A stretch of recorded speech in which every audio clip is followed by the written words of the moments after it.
Welcome to Sathya's life style channel. இன்றைக்கி நம்ம பார்க்க போகிற ரெசிபி வந்து ஒரு சட்னி ரெசிபி தான் இன்றைக்கி பார்க்க போகிறோம்.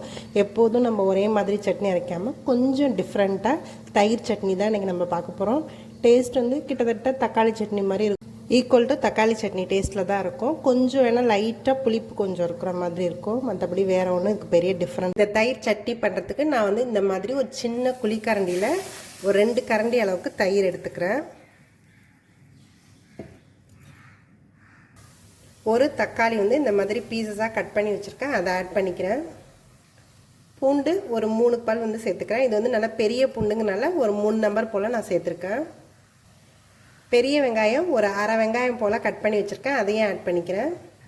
வரமிளகாய் நான் 1 சேர்த்துக்கிறேன். ஏன்னா இது வந்து எனக்கு ரொம்ப காரமாக இருக்குங்கிறனால நான் 1 சேர்த்துக்கிறேன். நீங்கள் உங்களோட காரத்துக்கு தகுந்தாப்படி கூட்டியோ குறைச்சியோ சேர்த்துக்கலாம். இதை வந்து நல்லா இதை மிக்ஸ் பண்ணிக்கலாம். இந்த முறை இந்த தண்ணி வத்துற அளவுக்கு இதில் நல்லா இது வேகட்டும். அது வரைக்கும் இது நல்லா நம்ம வேக விட்டுடலாம். நம்ம ஊற்றும் போது பார்த்திங்கன்னா தயிர் நல்லா கெட்டியாக இருக்கும். அப்புறம் சூட்டில் வந்து நல்லா இலகி இந்த மாதிரி தண்ணியாக ஆகும். இந்த தண்ணி சுண்டுற வரைக்கும் இதில் நல்லா இந்த வெங்காயம், தக்காளி, பூண்டு, மிளகாய் எல்லாமே இதில் நல்லா கொஞ்சம் வதங்கட்டும். இது ஒரு 5 மினிட்ஸ் போல் வதங்கிட்டு இருக்கு. இப்போ இந்த ஸ்டேஜில் இருக்குது. இது இன்னும் தண்ணி வந்து நல்லா கொஞ்சம் வத்தட்டும். அப்புறமா அதை நிறுத்திடலாம். நல்லா வதங்கிடுச்சு, தண்ணி எல்லாமே நல்லா வத்திடுச்சு. இப்போ இதை வந்து நம்ம நிறுத்திடலாம். இது நல்லா கூல் ஆனோன்னா நம்ம இதை அரைச்சி எடுத்துக்கலாம்.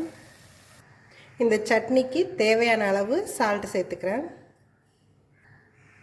இந்த சட்னிக்கான தாளிப்பாக ரெடி பண்ணிக்கலாம். நான் ஃபஸ்ட்டு கடாயில் எண்ணெய் ஊற்றி எண்ணெய் நல்லா ஹீட் ஆகிடுச்சு. கொஞ்சமாக உளுத்தம் பருப்பு சேர்த்துக்கிறேன், கொஞ்சமாக கடுகு சேர்த்துக்கிறேன்.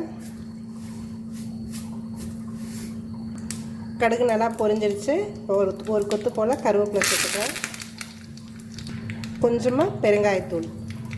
தயிர் சட்னி ரெடி ஆகிடுச்சு. இதில் வந்து இந்த தாளிப்பை நம்ம சேர்த்துக்கலாம்.